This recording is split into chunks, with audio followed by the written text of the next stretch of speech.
ô mấy liền để chị đăng tân nè tình mòn pô muối nè mòn muối nó mà mờn pram pòn thì bài tôi này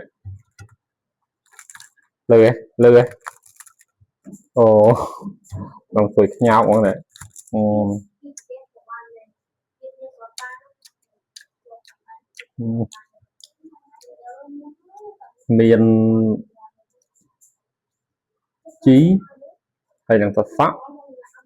hay thật chỉ lúa miền thật mà đấy mùi đằng thật cây cọc còn món anh khô đang sủi này ăn lỗ này bạn lừ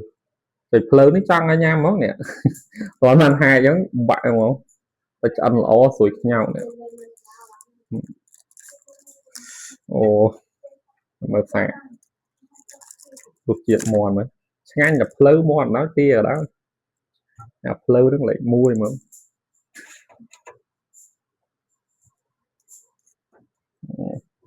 mơ đã mơ ôi bịch tơ mà chứ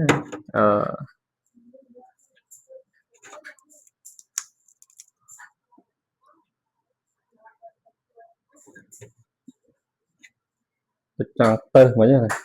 độ mà thuộc diện mạnh đây ngay tập tua dọc ba nó hai món ấy ở thêm phong sẽ ăn lẩu hay vì họ này ô ừ. Vì sẽ ăn lẩu hay chung mùi lộ mùi ha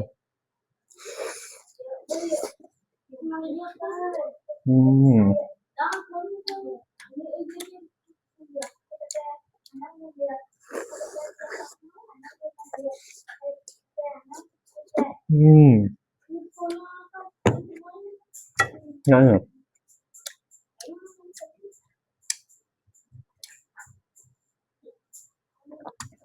nó sọ mùi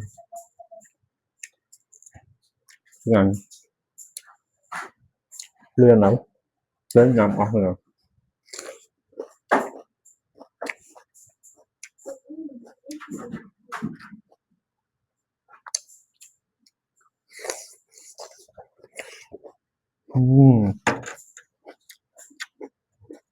tặng cái phùng đòn nữa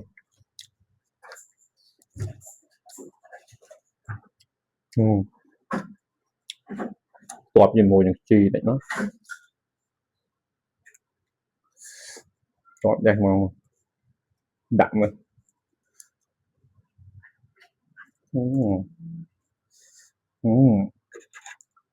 mơ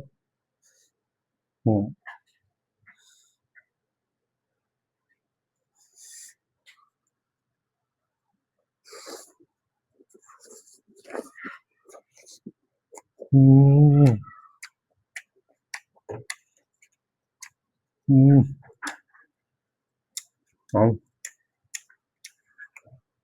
món rất rõ mùi mỡ thèm rất ngon buông man lỏ ấp lánh thành pha bên lần làm sao